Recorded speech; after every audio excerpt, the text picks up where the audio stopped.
Class 12 welcome back to the channel. और आज हम लोग स्टार्ट करने वाले हैं बिजनेस स्टडी का पार्ट बी। देखो पार्ट ए हमने पूरा का पूरा कंप्लीट कर लिया। पार्ट ए में हमने 8 चैप्टर पढ़ा रिगार्डिंग द मैनेजमेंट, पूरा का पूरा मैनेजमेंट पे बेस्ड था पार्ट ए। अब पार्ट बी में जो हमने पहला चैप्टर्स पढ़ना है, chapter number 9, that is the financial management, one of the most important chapter for class 12 in business study. तो देखो सबसे पहले हमने पढ़ना जो चैप्टर है वो है फाइनेंशियल मैनेजमेंट। तो फाइनेंशियल मैनेजमेंट यानी पार्ट बी में टोटल 4 चैप्टर हमने पढ़ने हैं।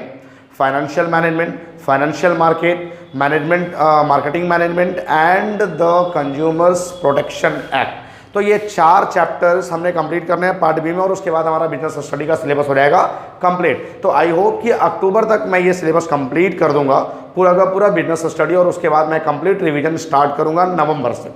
तो चलो सबसे पहले हम लोग देखते हैं, विदाउट वेस्टिंग एनी टाइम हम लोग स्टार्ट करते हैं chapter number 9, that is the financial management.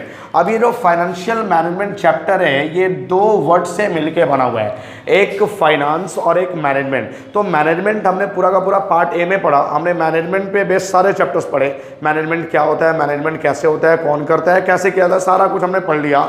अब हमने जो पढ़ना है वो financial management. Financial management, finance का मतलब क्या होता है? फाइनेंस का मतलब होता है पैसा। तो बेसिकली एक ऑर्गेनाइजेशन में पैसे को किस तरीके से मैनेज करना है, फाइनेंस को किस तरीके से मैनेज करना है, that is called the financial management. तो फाइनेंस को मैनेज करने का क्या मतलब होता है कि एक ऑर्गेनाइजेशन, अब देखो हमने अभी सीखा था स्टार्टिंग में ही कि एक ऑर्गेनाइजेशन को स्टार्ट करने के लिए पैसे की जरूरत होती है। एक ऑर्गेनाइजेशन चलाया भी जाता है पैसा कमाने के पर्पज से, और एक ऑर्गेनाइजेशन को चलाने के लिए भी पैसा चाहिए। तो ऑर्गेनाइजेशन में बिना पैसे का कोई काम होगा नहीं। तो बेसिकली एक ऑर्गेनाइजेशन को अच्छे से ऑपरेट करने के लिए कहीं ना कहीं फाइनेंस का रिक्वायरमेंट होगा। तो वो फाइनेंस कहाँ से अरेंज किया जाएगा? क्या हम उस फाइनेंस को बोरोड फंड से अरेंज करें, क्या हम उस फाइनेंस को ऑनर्स फंड से अरेंज करें? और इसके बाद जब हमारे पास फाइनेंस अरेंज हो गया, हमारे पास पैसे आ गए, तो उस पैसे को यूटिलाइज कैसे किया जाए, उस फाइनेंस को कहाँ यूटिलाइज किया जाए? क्या उसको फिक्स कैपिटल में लगाया जाए, क्या उसको करंट वर्किंग कैपिटल में लगाया जाए, यानी फिक्स एसेट्स में लगाया जाए, करंट एसेट्स में लगाया जाए? उसके बाद जब हमने पैसा इन्वेस्ट कर दिया तो हमारे पास प्रॉफिट होना स्टार्ट हो जाएगा, सरप्लस आना स्टार्ट हो जाएगा। तो उस सरप्लस को बेसिकली डिस्ट्रीब्यूट कैसे किया जाए?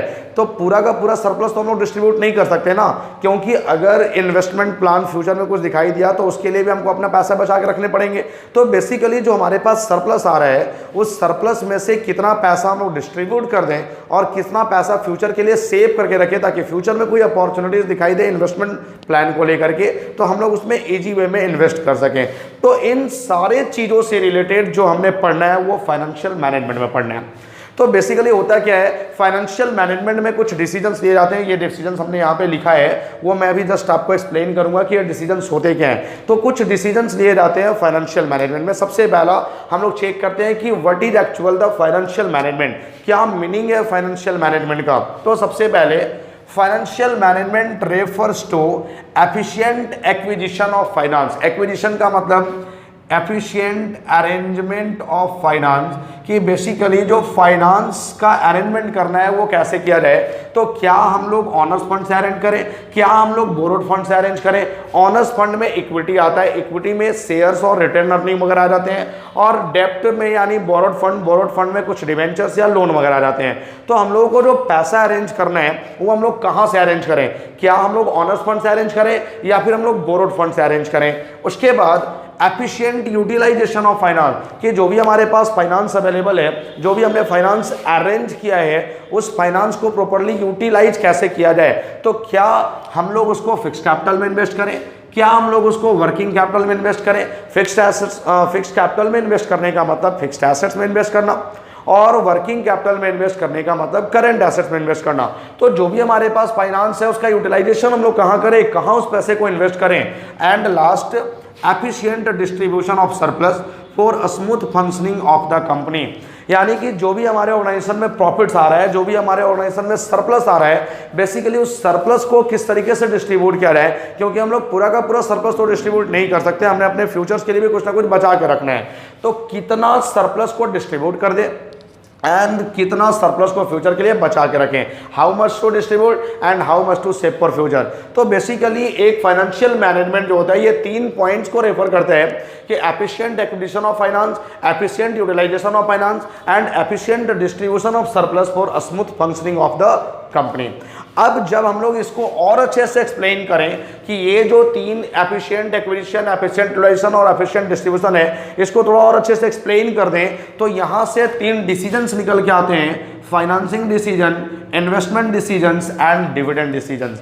यानी कि फाइनेंसिंग डिसीजन का मतलब कि किस तरीके से फाइनेंस को अरेंज किया जाए, किस सोर्सेज से फाइनेंस को अरेंज किया जाए। इन्वेस्टमेंट डिसीजंस का मतलब कि जो भी फाइनेंस है उसको कहाँ कहाँ इन्वेस्ट करा जाए, और डिविडेंड डिसीजन का मतलब कि हमारे पास जो भी प्रॉफिट्स है उस प्रॉफिट्स को बेसिकली कैसे डिस्ट्रीब्यूट किया जाए, कितना डिस्ट्रीब्यूट कर दें और कितना फ्यूचर के लिए बचा के रखें। तो बेसिकली ये 3 डिसीजंस ही पढ़ने हैं इस चैप्टर्स में, और एक है हमारा कैपिटल स्ट्रक्चर। ये 4 टॉपिक्स में ये पूरा का पूरा चैप्टर कंप्लीट। तो चलो हम लोग देखते हैं कि क्या क्या डिसीजन, फाइनेंशियल मैनेजमेंट के बारे में कोई आपसे पूछे तो आप इजी वे में बताएंगे कि financial management refers to the decisions related to finance.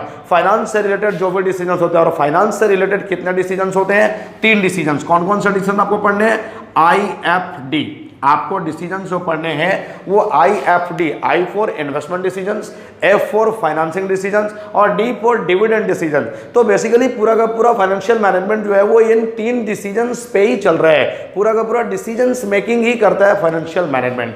तो चलो आज का वीडियो जो है हम लोग शॉर्ट रखते हैं, और इसमें से हम लोग जो सबसे छोटा वाला डिसीजन से इन्वेस्टमेंट डिसीजन, उसको आज के वीडियो में कवर कर लेते हैं।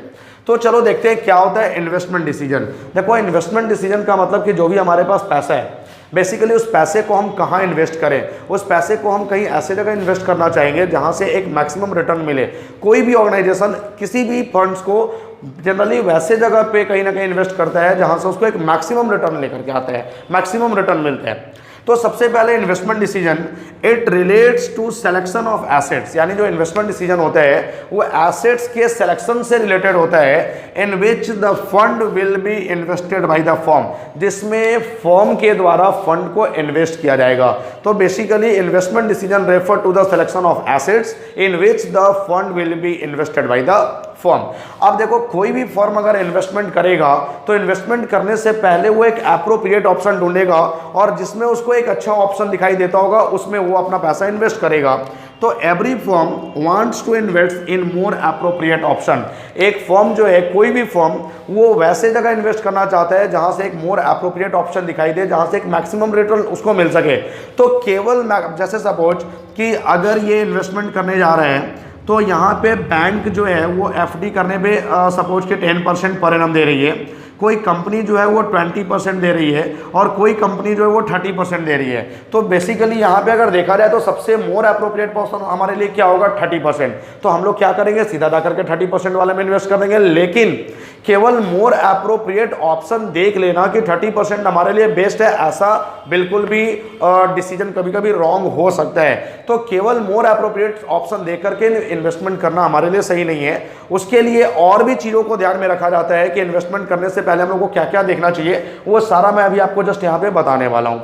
तो उसके बाद देखो क्या होता है, firm can invest its funds in fixed assets as well as current assets. यानी एक फर्म जो है अपने फंड को फिक्स्ड एसेट्स में भी इन्वेस्ट कर सकती है, as well as current assets में भी इन्वेस्ट कर सकती है। अगर एक फर्म अपने फंड को फिक्स्ड एसेट्स में इन्वेस्ट करती है तो इसको हम लोग बोलते हैं कैपिटल बजटिंग डिसीजन। इसको हम लोग बोलेंगे कैपिटल बजटिंग डिसीजन। और अगर कोई फर्म अपने फंड्स को करेंट एसेट्स में इन्वेस्ट कर रही है तो इसको हम लोग बोलते हैं वर्किंग कैपिटल डिसीजन। ये हमारा होता है वर्किंग कैपिटल डिसीजंस। तो basically capital budgeting decisions fixed assets में इन्वेस्ट करने को बोलते हैं, और working capital decision current assets में इन्वेस्टमेंट करने को बोलते हैं। तो एक फर्म फिक्स्ड एसेट में भी इन्वेस्टमेंट कर सकती है, as well as current asset में भी इन्वेस्टमेंट कर सकती है। लेकिन एक फर्म को अपने फंड को इन्वेस्ट करने से पहले किन किन चीज़ों पे ध्यान देना चाहिए, सबसे पहले तो हम लोग को वो सीखना है। दिस टॉपिक का नाम है the factors affecting investment decisions, कि इन्वेस्टमेंट डिसीजंस को अफेक्ट करने वाले कौन कौन से फैक्टर्स हैं। यानी इसका मतलब है कि इन्वेस्टमेंट डिसीजंस लेते समय हम लोग को किन किन फैक्टर्स को ध्यान में रखना चाहिए। उसमें सबसे पहला फैक्टर है हमारा cash flow of the product. अब cash flow of the product क्यों? जैसे सपोज कि आपने अपना फंड जो है वो फिक्स्ड एसेट्स में इन्वेस्ट कर दिया, आपने किसी बड़े वेल डेवलप्ड टेक्नोलॉजी प्लांट में इन्वेस्टमेंट कर दिया, बट केवल इन्वेस्टमेंट करना सफिशिएंट नहीं होता है। अब इन्वेस्टमेंट करने के बाद उस प्लांट को रेगुलर बेसिस पे ऑपरेट करने के लिए भी आपके पास रेगुलर बेसिस पे कैश का फ्लो होना चाहिए, क्योंकि जब आप प्लांट ऑपरेट करोगे तो उसमें डेली बेसिस पे फ्यूल भी डालना होगा, उसमें डेली बेसिस पे कुछ वर्कर भी काम करेंगे जिनको वेजेज भी पे करना होगा, टाइम टू टाइम रिपेयर करना होगा। इन सारे चीज़ों के लिए कैश होना चाहिए। अगर हमारे पास सफिशिएंट कैश का फ्लो हो रहा है देन हम इस प्रोडक्ट में अपना पैसा इन्वेस्ट करेंगे। अगर हमारे पास सफिशिएंट कैश का फ्लो नहीं हो रहा है देन इस प्रोडक्ट में हम अपना पैसा इन्वेस्ट नहीं करेंगे। तो सबसे पहले इन्वेस्टमेंट करने से पहले आपको चेक करना होगा कि आपके कंपनी का कैश फ्लो का पोजीशन क्या है, क्या आप सफिशिएंट कैश का फ्लो कर पा रहे हैं। अगर कर पा रहे हैं देन आप इस प्रोडक्ट में इन्वेस्ट करेंगे, अदरवाइज आप किसी दूसरे प्रोडक्ट में अपना ऑप्शन ढूंढेंगे। नेक्स्ट है हमारे पास रिटर्न ऑन इन्वेस्टमेंट, जिसको हम लोग बोलते हैं ROI।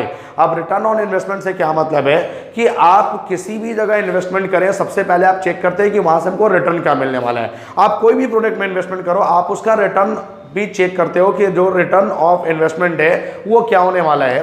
तो सपोज कि एक कंपनी है जो आपको दे रही है 25%, एक कंपनी है जो आपको दे रही है 15% और एक कंपनी है जो आपको दे रही है 20%। तो ऑब्वियस सी बात है कि जहां से ज़्यादा रिटर्न मिलेगा हम अपना इन्वेस्टमेंट वहीं करेंगे।